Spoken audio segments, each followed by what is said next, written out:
एवढंच एका लहान पोराचं ऐकून घ्या, जरा तब्येतीक सांभाळा. एवढे हलतास ना जायपर्यंत पेटी हवात काय कधी बघा.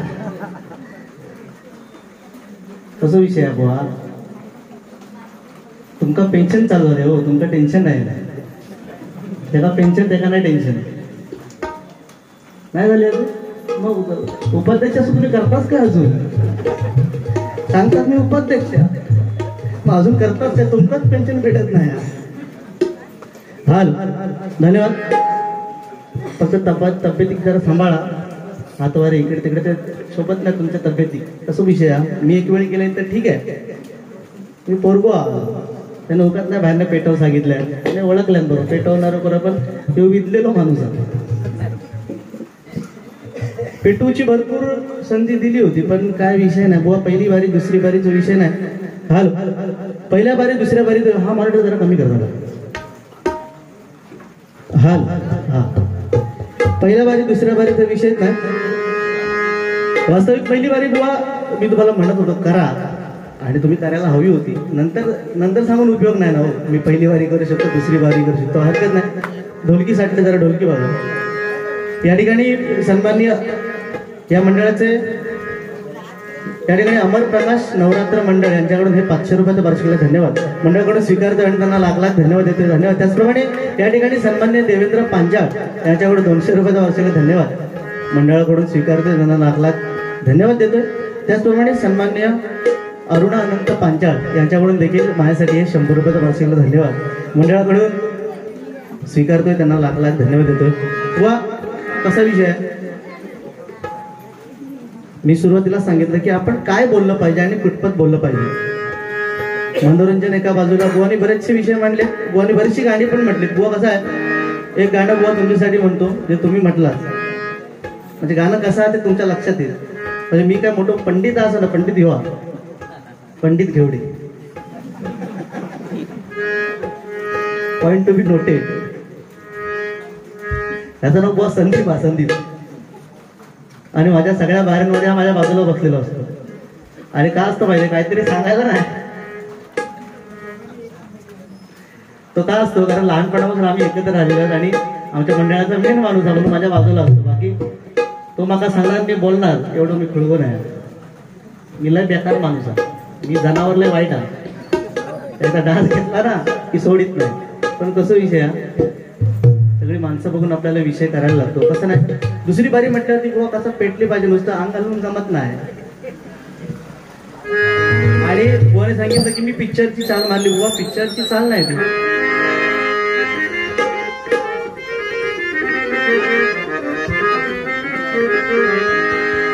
पहाडी राग आहे. पहाडी हाल हा पहाडी राग आहे. बुवानी सुरुवातीलाच गाणं म्हटलं, मी दरबारीमध्ये रुपावली गायली, बुवानी दरबारी वाजवून दाखवला. हे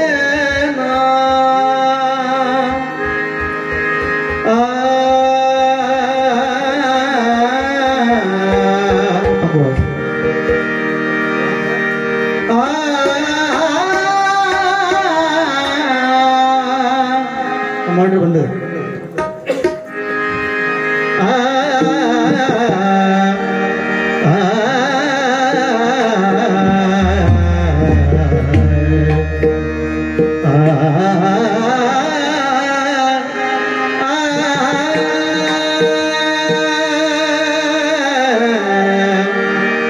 साग पनिध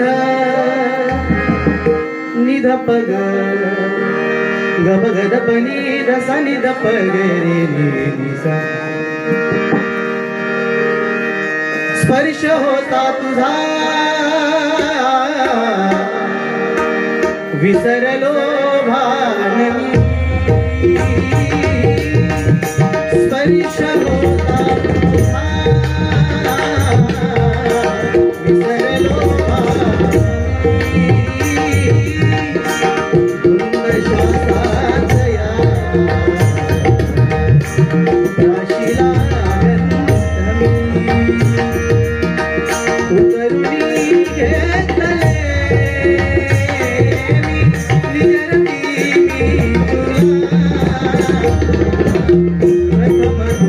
प्रथम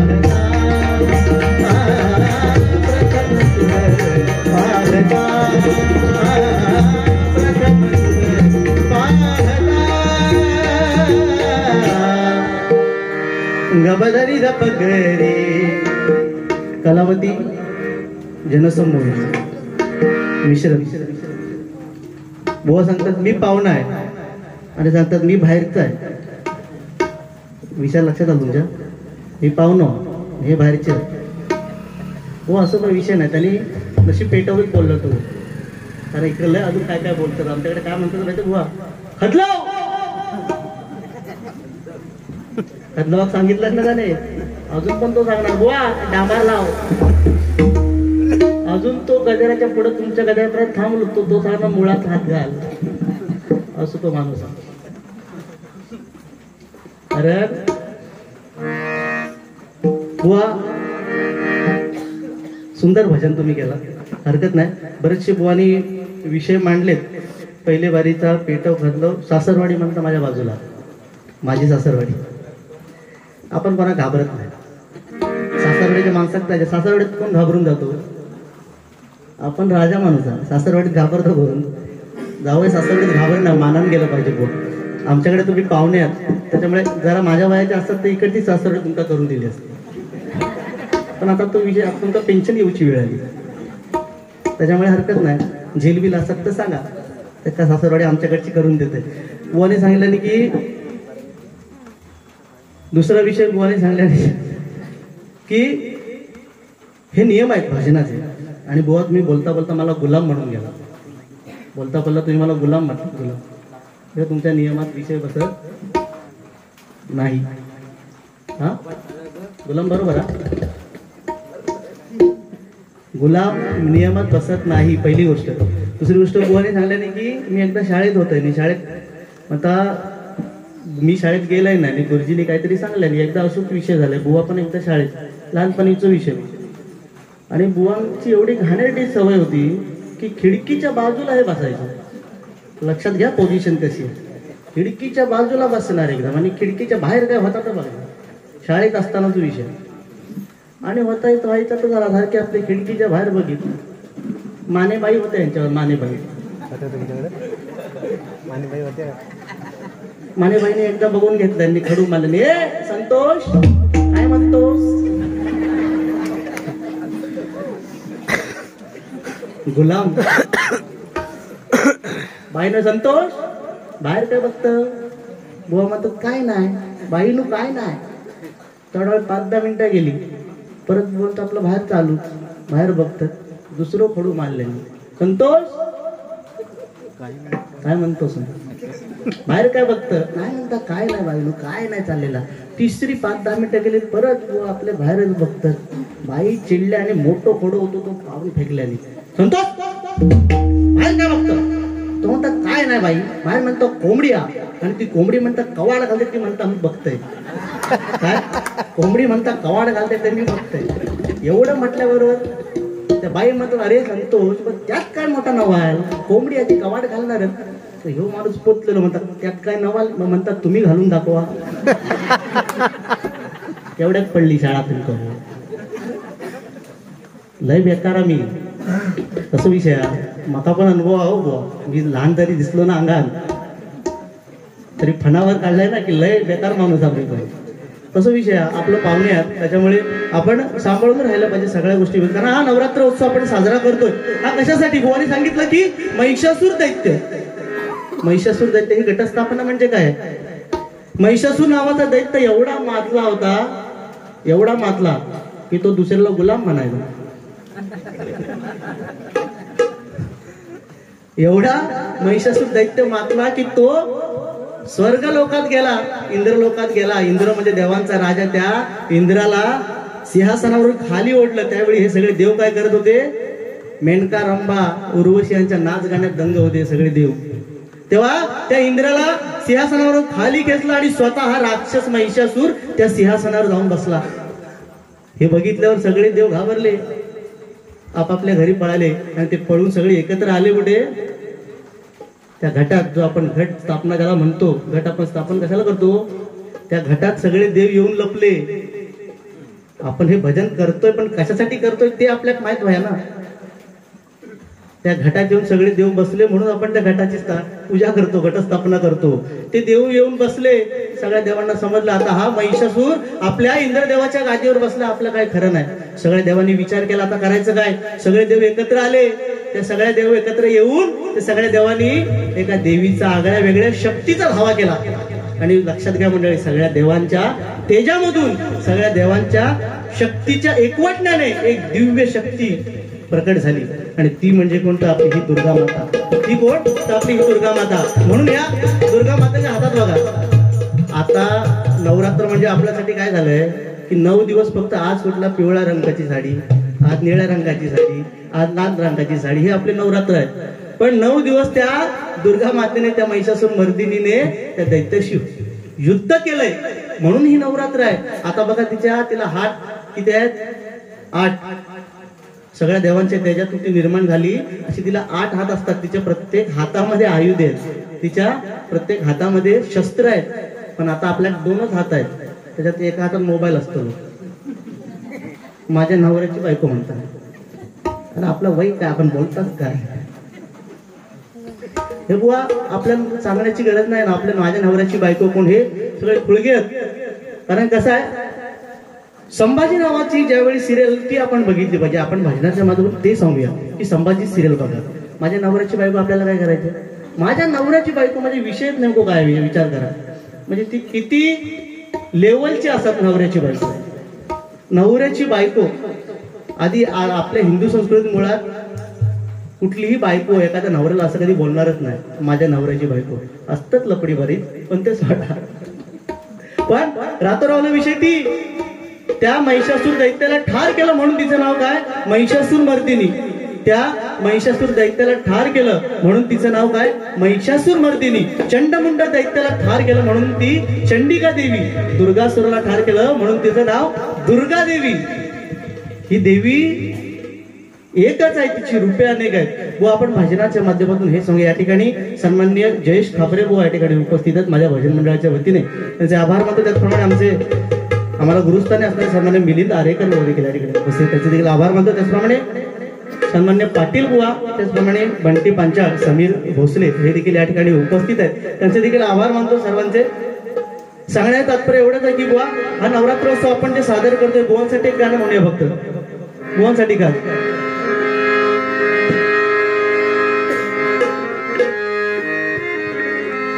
रडू नको बाळा, रडू नको बाळा, मी पाण्याला जाते. रडू नको बाळा, मी पाण्याला जाते. पाण्याला जाते, पाणी घेऊन येते. पाण्याला जाते, पाणी घेऊन येते. पाण्याला जाते, पाणी घेऊन येते. मी पाण्याला जाते.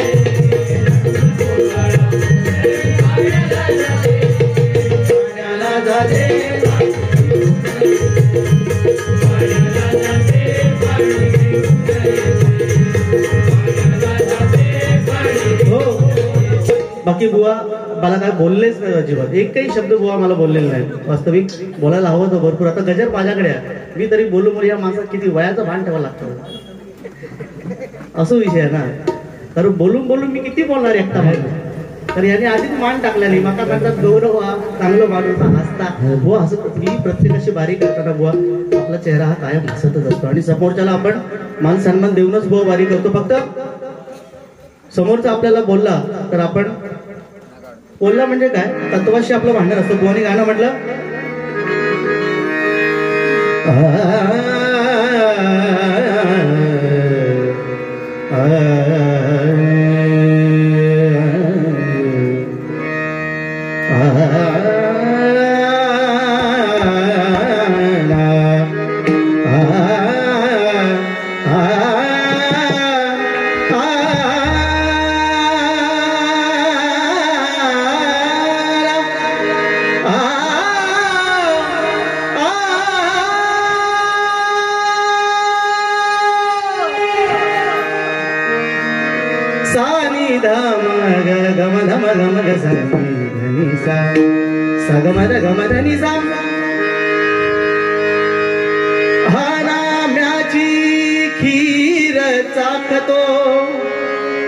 सोखोवाची गुरे राखतो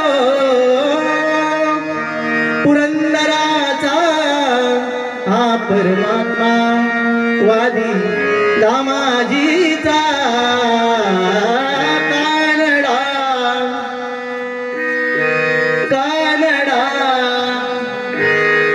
कानडा राजा पंढरीचा कानडा राजा पंढरीचा कानडा राजा पंढरीचा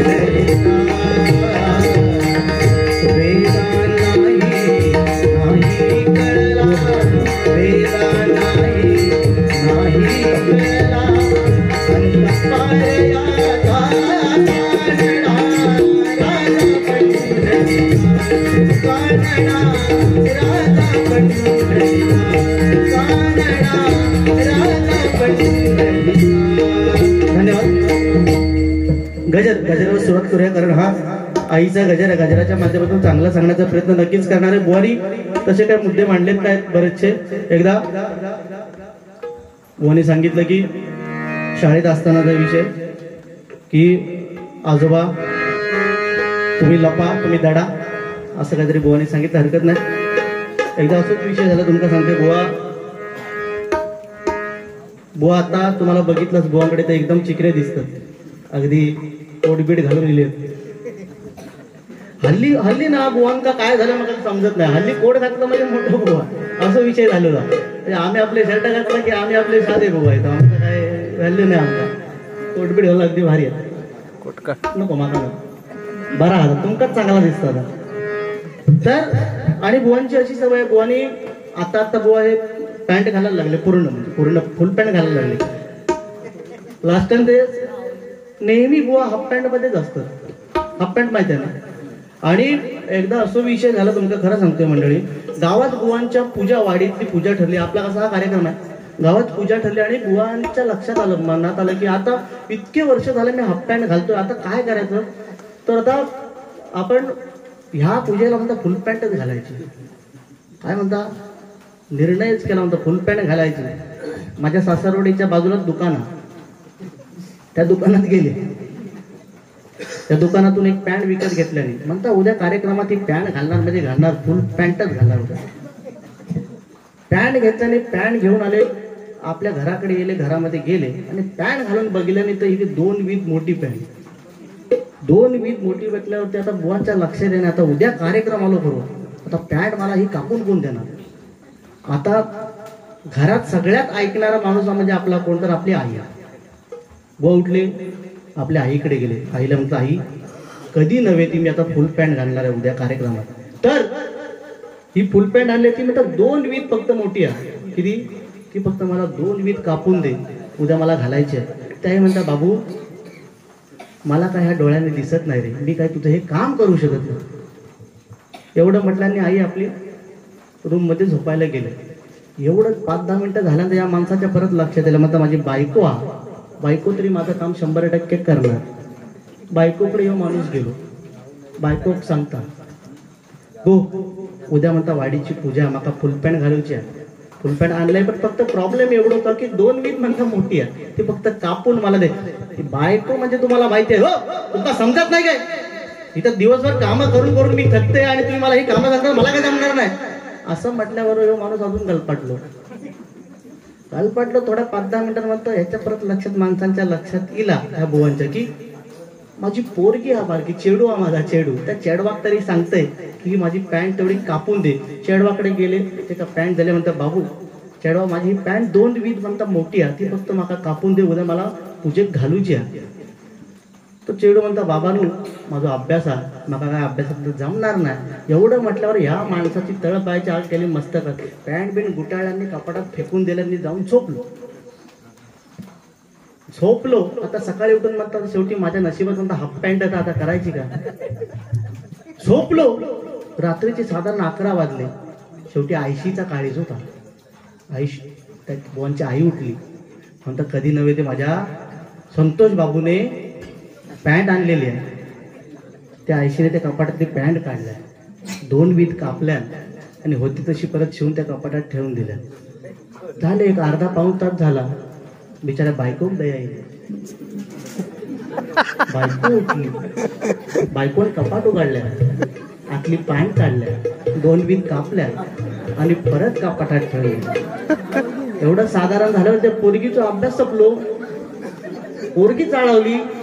पोरगी म्हणतात पप्पा माझ्यासाठी एवढा खर्च करतात, शाळेत जाण्यासाठी एवढं काय काय करतात. त्या पोरगी येली, पोरगीन कपाट उघडल्या, पॅन्ट काढल्या, 2 बीन कापल्या आणि होती तशी परत ठेवून दिल्या. झालं आता पूजेचा दिवस उजाडलो. माणूस उठलो ताडकन सकाळी, म्हणता आता फुल काय कशी लांबडी आहे ती लांबडी घालूया. या माणसानं कपाट उघडून बघितलं आणि पॅन्ट घालून बघतात तर परत हाफ पॅन्ट वर गेलो. म्हणजे मंडळी कसं आहे माहिती आहे, एखाद्याच्या नशिबात जे असतं ना ते घडतं.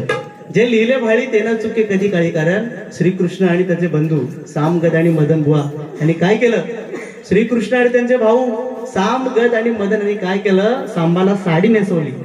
सांबाला साडी नेसवली आणि एका ऋषीनं जाऊन विचारलं, त्याच्या पोटात चिंदकं भरली, त्याला गरोदरबाईचं रूप दिलं, साडी नेसवली आणि ऋषीनं जाऊन विचारलं, ऋषी हो या मुलीच्या पोटातून काय निघेल. तेव्हा त्या ऋषीने काय सांगितलं, हातात पाणी घेतलं आणि ओळखलं. त्यावेळचे ऋषी हातात पाणी घेतलं, ओळखलं, सांगितलं की तुम्ही तिघे पण माझी चेष्टा करतात, माझी थट्टा करताय. या मुलीच्या पोटातून जे काय निघेल ना ते तुमच्या वंशाचा नाश करून टाकेल. काय सांगितलं, तुमच्या वंशाचा नाश करेल. हे ऐकल्यानंतर श्रीकृष्णाला वाईट वाटलं. येऊन जेव्हा त्या सांबाच्या त्या मुलग्याचं पोट सोडून बघितलं, लांब लचक मुसळ बाहेर निघाला. मुसळ. आता हा मुसळ जर आपल्या वंशाचा नाश करणार असेल तर हा मुसळ ठेवायचा कशाला, म्हणून त्या मुसळाचा भुगा केला आणि वसवी होती ती पाण्यात फेकली. पण लक्षात घ्या, जे आपल्या नशिबात असतं ते होतं. जे लिहिले भाळी ते ना चुके कधी काळी. जी वसवी होती लोखंडाची ती एका कोळ्याला सापडली. त्या कोळ्याने त्याचा भाला बनवला आणि तो भाला एक शिकारी घेऊन गेला. आणि ज्यावेळी शेवटच्या क्षणाला भगवान श्रीकृष्ण वडाच्या झाडाखाली उभे होते त्यावेळी त्यांच्या पायाची बोटही हरणाच्या डोळ्यासारखी चमकत होती. कशासारखी, हरणाच्या डोळ्यासारखी चमकत होती. जो भाला शिकारी घेऊन गेला त्या शिकारीला वाटलं हरिण आहे, त्या दिशेने बाण सोडला आणि तो बाण श्रीकृष्णाच्या पायाला लागला आणि त्या ठिकाणी श्रीकृष्णाचं अवतार कार्य संपलं. म्हणजे काय, एखाद्याची चेष्टा करणं पण चुकीचा. त्याच्यामुळे बुवांका मी वाईट बोलणार नाही, बुवांका वाईट अजिबात बोलणार नाही. कारण जे आहे ते आहे समोर, जे आहे ते आहे बुवा. कारण कसे असे विषय पण आपण बुवा भजनाच्या माध्यमातून मांडले पाहिजेत. आत्ताच्या तरुण पिढीला मोबाईल काय, मोबाईल मध्ये बरेचसे जोक्स, बरेचसे बुवाने सांगितलं आणि काहीतरी मागाशी काहीतरी बोलले, हरकत नाही. माझे पप्पा सरपंच, त्यामुळे होऊ दे खर्च. बाप आहे सरपंच, माहितीसाठी सांगते. एकदा बुवा तुमच्या माहितीसाठी सांगते, गावातलो आमच्या माणूस एक बिचारो कर्जात एवढं डुबलेलो, एवढं कर्जात डुबलो, पागल झालो देवाच्या मागे. रोज त्या देवाक चिठी लिहायचो, देवाक चिठी लिहायचो. त्या चिठीत काय लिहायचो, देवा मला 50,000 रुपयाची गरज आहे. काय म्हणता, मका 50,000ची गरज आहे. आणि ती चिठी बंद करायचो, ती चिठी फुग्यात बांधायचो आणि फुगा सोडून द्यायचो. त्याचा असो त्याचा वेळा समज होता की ती चिठी देवापर्यंत पोहोचते. रोज उठान तेच करायचो, देवा मका 50,000 रुपयाची गरज आहे. रोज उठान तोच काम. आणि ती नेमकी चिठी फुगो उडायचो भय त्या पंचायतीच्या वरनं. ह्या लक्षात येईल सरपंचाच्या. आता मी इकडचं सांगितलं, मी माझ्या इकडचं सांगितलं, आमच्या नाही एखाद्या गावात कोणी मनात लावून घेऊन. माझे पप्पाच होता सरपंच, त्याच्यामुळे तुम्ही पण टेन्शन घेऊ नको. तर रोज 50,000 रुपयाची गरज आणि फुगो सोडायचो, चिठी उडायची पंचायतीवर. हे लक्षात सरपंचाच्या आल्याबरोबर त्यांनी काय केलं, आपल्या जो शिपाई असतात सरपंच ग्रामपंचायत शिपाई काय सांगल्या, बाबा फुगे तरी कसले सोडतात ती बघ तरी. आणि त्या शिपायाने काय केलं, काठील तो फुगो धरल्या आणि सरपंचा काढून दिल्या. आणून दिल्याबरोबर सरपंचाने चिठ्ठी उघडल्या. काय लिहिलेला होता, देवा माका 50,000 रुपयाची गरज आहे, माका 50,000 रुपये दे. आता देव कुठून पैसे देणार, शेवटी काय इलाज नाही. सरपंच म्हणतो ह्याचा काय खूळ लागला. पण नाही, तो माणूस त्याने आपलं हे सोडलं नाही. रोज उठायचा, चिठ्ठी द्यायचा, देवा माका 50,000ची गरज आहे, 50,000. असं रोज बघता बघता सरपंचात 3-4 वेळा त्याची चिठ्ठी पकडल्या 50,000 रुपयाची. सरपंच म्हणता ह्यो काहीतरी मोठ्या संकटात सापडलेलो. सगळ्या आपल्या स्टाफला सदस्यांना गोळा केला सरपंचाने. आणि काय म्हणता, सगळ्यांका गोळा करून सरपंचाने काय केलं, इकडून तिकडून, इकडून 2,000, 3,000, 4,000, 5,000 असे 25,000 रुपये जमा केले. कोणी बघा त्या सरपंचाचं किती मोठं काळजी. 25,000 जमा केले आणि जो माणूस चिठ्ठी लिहायचा 50,000ची गरज आहे ती मस्तपैकी पाकिटात भरला सरपंचांनी ती पैशाने. त्या जो चिठ्ठी लिहायचा त्याच्या हातात नेऊन दिल्या. हातात नेऊन दिल्याबरोबर त्या माणसानं रोजच्या पाकिट उघडलं, पाकिटातले पैसे मोजले, म्हणतो 25,000.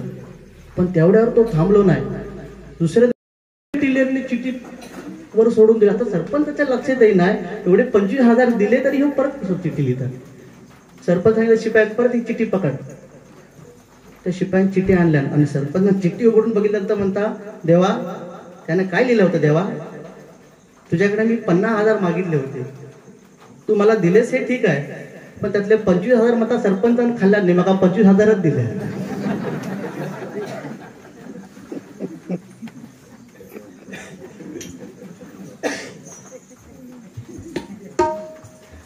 हरकत नाही, गजाला सुरुवात करूया. गजराच्या माध्यमातून या ठिकाणी मोहने सांगितलं की छत्रपती शिवाजी महाराज म्हणजे आपले आणबाण छान. ज्यावेळी छत्रपती शिवाजी महाराज मोहने सांगितले डोहायला लागले कसले दानपट्टा चालवायचे, पण आज छत्रपती शिवाजी महाराज म्हटल्यानंतर प्रत्येक अक्षरामध्ये एवढी ताकद आहे. छत्रपती शिवाजी महाराज. छ म्हणजे 36 हत्तीचं बळ असणारा, त्र म्हणजे त्रस्त शत्रूला करणारा, प म्हणजे परस्त्री माते समान मानणारा, ती म्हणजे तिन्ही जगात वावरणारा, शी म्हणजे शिस्तप्रिय, वा म्हणजे त्याच्या वाणीमध्ये तेज आहे, जी म्हणजे जिजाऊचे प्रिय पुत्र महाराज, म म्हणजे महाराष्ट्राची शान, हा म्हणजे हार न मानणारे, रा म्हणजे राष्ट्राचा हितचिंतक, ज म्हणजे या जनतेचा राजा, तो छत्रपती शिवाजी महाराज माझा, तो छत्रपती शिवाजी महाराज माझा, तो छत्रपती शिवाजी महाराज माझा. एक छत्रपती शिवाजी महाराजांचं गाणं म्हणतो.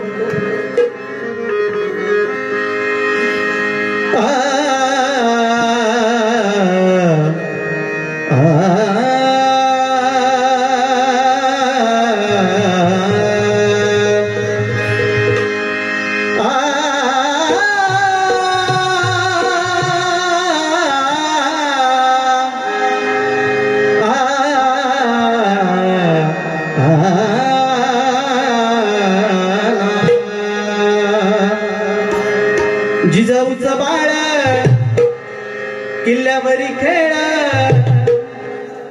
बघा छत्रपती शिवाजी महाराज ज्यांनी स्वराज्याची स्थापना केली म्हणून आज आपल्याला हे दिवस बघायला मिळत आहेत. जिजाऊचं बाळ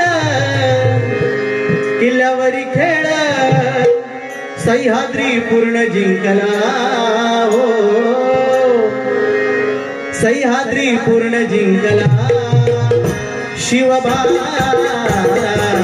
छत्रपती जागला, शिवबा छत्रपती जागला, शिवबा छत्रपती जागला. जिजाऊचा बाळ किल्ल्यावर खेळ, जिजाऊचा बाळ किल्ल्यावर खेळ, सह्याद्री पूर्ण जिंकला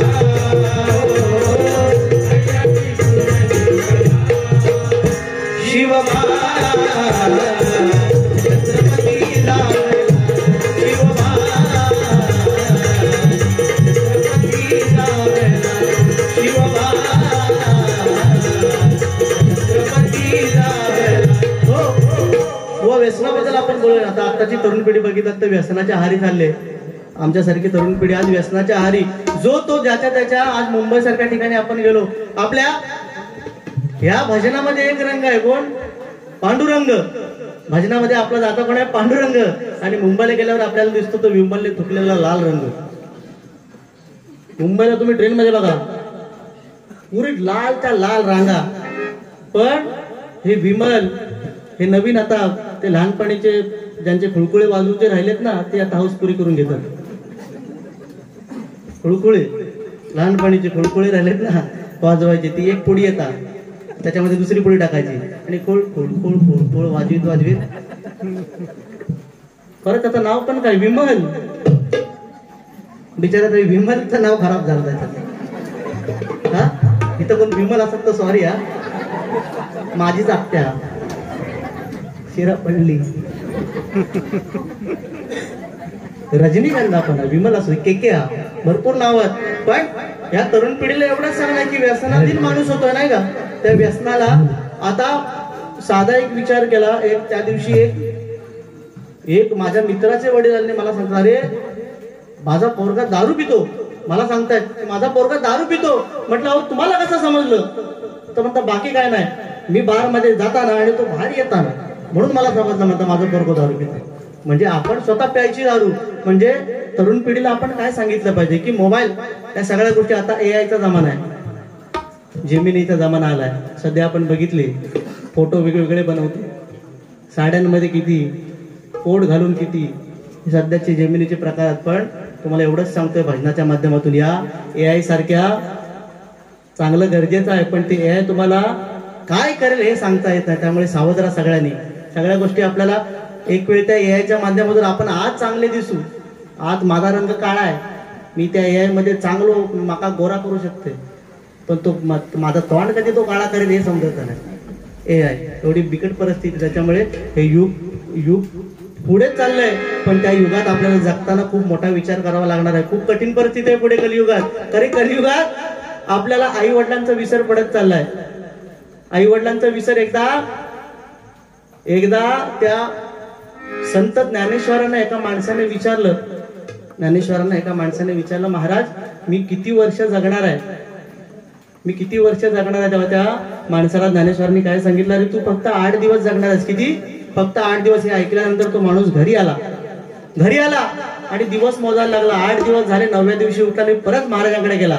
महाराजांना सांगितलं, महाराज तुम्ही सांगितलं होतं की मी फक्त 8 दिवस जगणार आहे, आज 9वा दिवस उजाडला तर मी मेलो कसा नाही, ही तुमची कृपा आहे. तेव्हा तो काय सांगतोय, ती कृपा जाऊ दे, पण या 8 दिवसात तू काय केलंस हे मला सांग. तेव्हा तो माणूस काय सांगतो, महाराज मी खूप दारू प्यायचो, सकाळ दुपार संध्याकाळ दारू प्यायचो, ती दारू सोडली. या दारूच्या नादात मी माझ्या बायकोला मारायचो, ते मारणं बंद केलं. या दारूच्या नादात माझी पोरं कितवीत आहेत हे मला माहित नव्हतं, त्या मुलांना शाळेत सोडलं. एक छोटीशी माझी जमीन आहे, भावांचा आमचा वाद होता, ती भावाला देऊन टाकली. हे ऐकल्यानंतर त्या ज्ञानेश्वर महाराजांनी त्याला विचारलं की ह्या 8 दिवसात तुला जगून कसं वाटलं? तेव्हा त्यांनी काय उत्तर दिलं की महाराज गेली 40-45 वर्ष मी जगतोय, पण तेवढा आनंद मला मिळाला नाही, तेवढा ह्या 8 दिवसात मला जगून आनंद मिळाला. याचा अर्थ काय की आपण दुसऱ्याबरोबर राहताना कधी आनंदात, सुखात आणि बोलून चालून व्यवस्थित राहिलं पाहिजे. या कलियुगात माझं वय किती? आता बुवाने सांगितलं की मी वयाने बुवांपेक्षा अर्धा आहे. पेन्शन आमका भेटते की त्याच्या आधी आम्ही टेन्शन करतो ते आमका माहित नाही. पेन्शनचा विषयच नाही. ह्या कलियुगात आम्ही 40-45-50 वर्ष जगणार आहोत. या 50 वर्षात जर समाजाने आम्हाला चांगलं म्हटलं नाही तर आमचा फायदा काय जगून, बरोबर ना? ह्या 40-50 वर्षात समाजाने, आज या मंडळाचं नाव बुवा एवढं मोठं आहे, ना पैशासाठी ना स्वार्थासाठी, अमर प्रकाश नवरात्र मंडळ जगतंय. ते फक्त आणि फक्त भजनासाठी,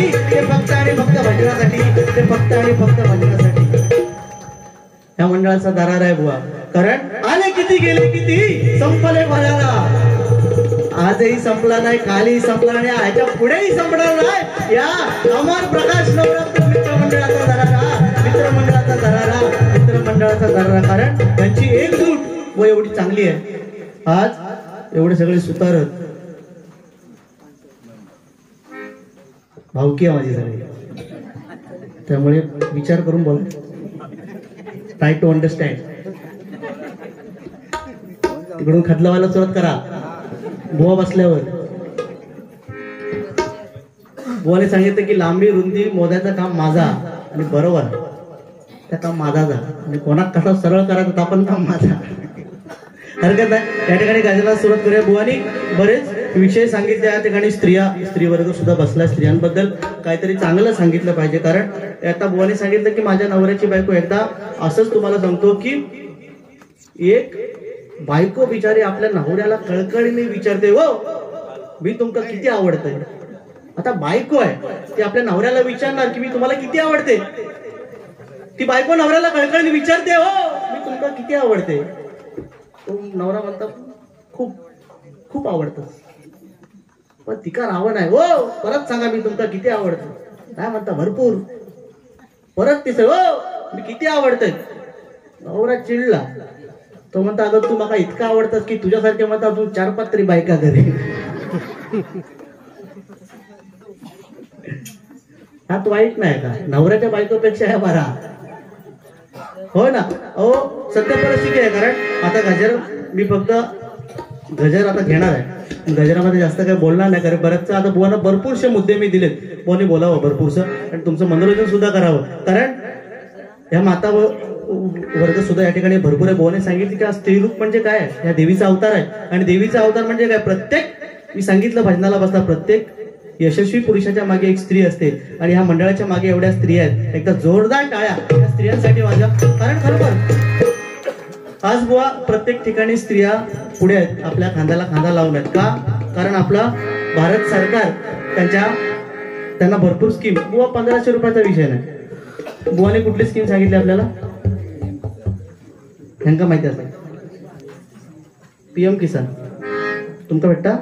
तुम्ही पोचलेला असं PM किसान योजना आलेली आहे. बुवाने सांगितलेला ऑनलाईन फॉर्म बुवांकडे भरून भेटतील. वेळ आहे सकाळी 4 ते 6. आता लगेच नाव नोंदणी करून घ्या. कॉल मिस्टर संतोष मिराशी बुवा 989292. हरकत नाही. बुवाने सांगितलं की स्त्री खरोखर एक स्त्री वर्ग असा आहे अवशिलो की एखाद्याला गजराची सुरुवात करूया मग हळूहळू बोलूया. गजर करूया. कारण हा नवरात्र उत्सव आणि नवरात्र उत्सवाच्या निमित्ताने या ठिकाणी ही बारी या ठिकाणी गजर सादर करतोय.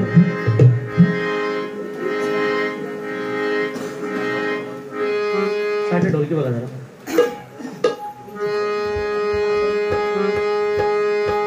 आहे ना?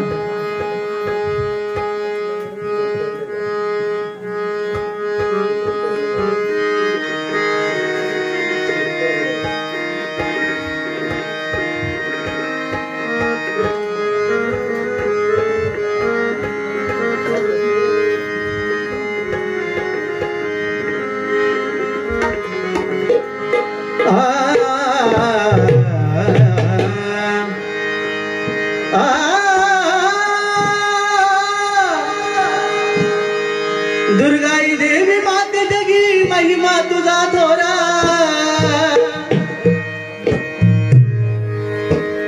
दुर्गाई देवी माते जगी महिमा तुझा थोरा. भक्तांना तुझाची आधार. हो भक्तांना तुझाची आधार. उदो उदो उदो उदो आई तुझा जय जयकार.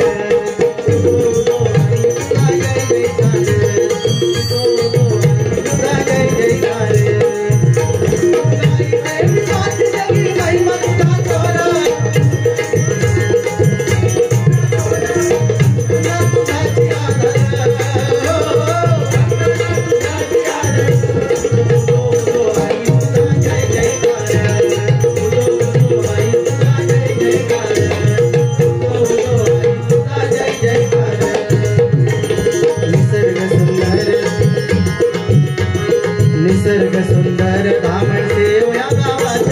निसर्ग सुंदर धामण सेव गावात. निसर्ग सुंदर धामण निसर्ग सुंदर. हो निसर्गरम्य असं गाव धामणचे.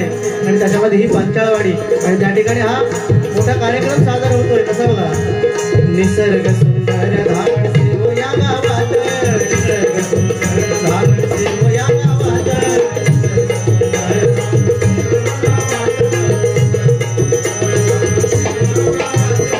उतरली आई तू स्वयंभू रूपात. उतरली आई तू स्वयंभू रूपात.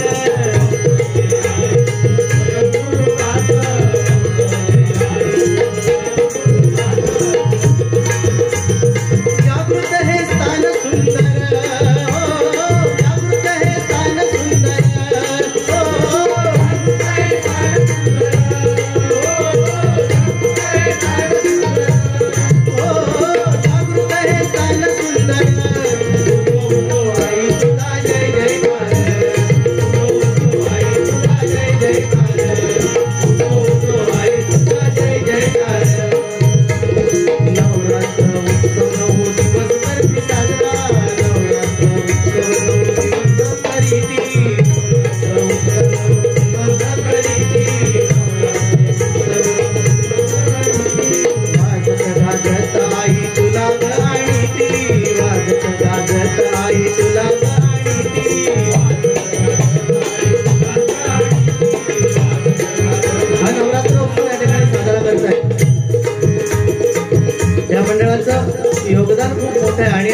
यापुढे या मंडळाची उत्तरोत्तर प्रगती व्हावी अशी या आईसाठी प्रार्थना करतोय, कारण खूप उशीर झालाय.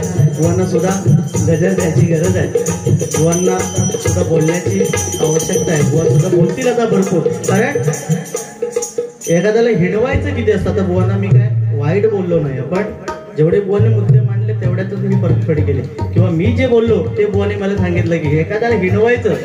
एका गावात एक बिचारी मुलगी होती. मुलगी म्हणजे साधारण एक 25-26 वर्षाची मुलगी, आणि सध्या लग्नाचे एवढे प्रकार भयानक झालेत की सध्या मुलींची लग्न होताना कठीण आहे. त्या मुलीचं बिचारीचं 27-28 वय झालं तरी लग्न होत नव्हतं. पण त्या गावात एक विचार करा, त्या गावात एक म्हातारी आजी होती. एक म्हातारी आजी, ती पोरगी होती, तिचं 27-28 वय, आणि तिचं बिचारीचं लग्न होत नव्हतं. त्या गावात एक म्हातारी आजी होती. ती म्हातारी आजी काय करायची, गावात कुठे पण कोणाचं लगीन झाला की त्या पोरगीकडे यायची, जिचं लगीन नाही झालेलं त्या पोरगीकडे यायची, तिचे गालबिल वडायची, तिच्या केसावरनं हात फिरवायची, आणि ते काय सांगायचं, चेडवा आता तिचा लगीन झाला, आता तुझा नंबर. काय म्हणायची, तिचा झाला आता तुझा नंबर. असा काहीतरी झाला. परत एक महिनाभर गेला की परत कुठेतरी गावात लगीन झाला की ती म्हातारी उठायची, त्या चेडवाकडे जायची, त्या चेडवाचे गालबिल वडायची, तिच्या डोक्यावरून हात फिरवायचे, सांगायचे, चेडवा तिचा लगीन झाला आता तुझा नंबर. परत 3-4 महिने झाले की हे सारखं चालूच. कोणाचं लगीन झालं की ती म्हातारी यायची, तिचे गाल वडायचे, सांगायची, चेडवा आता तुझा नंबर. त्या चेडवा गेला राग, त्या पोरगीला एवढा राग आला, त्या पोरगीन सरळ गाठल्या मिराशी बुवांक. माणूस लय हुशार नव्हता, तत्पर एकदम, आणि म्हणता, बुवा ती म्हातारी माका लय पिडता, माका काहीतरी उपाय सांगा. बुवानी लगेच कान मंत्र दिल्याने चेडू घराकडे गेला, आणि काय व्हायचा तर झाला. बुवानी एवढा भारी कान मंत्र दिला, काय व्हायचा तर झाला. कर्म धर्म संयोगाने त्या गावात एक म्हातारी मेली. कोण मेली, एक म्हातारी मेली. त्यावेळी त्या चेडवान काय केलं ना, हातातली सगळी कामं टाकल्यानं त्या म्हातारीकडे गेले. जी म्हातारी तिचे गाल वाढायची, केसावरनं हात फिरवायची, सांगायची, चेडवा आता तुझा नंबर. हातात सगळी कामं टाकल्या, त्या म्हातारीकडे गेली, त्या म्हातारीचे गाल बिल वाढल्या, तिच्या डोक्यावरनं हात फिरवल्या, आणि बुवाने सांगितलेलं उपाय तिका लगेच सांगून टाकला. म्हातारे बाजूवाली गेली, आता म्हणतात तुझा नंबर. म्हणजे असं भारी बदलून म्हणतो बघा. वाजत वाजत आई तुला गाणी दे,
धन्यवाद. 2 मिनिटं गजर बोलू.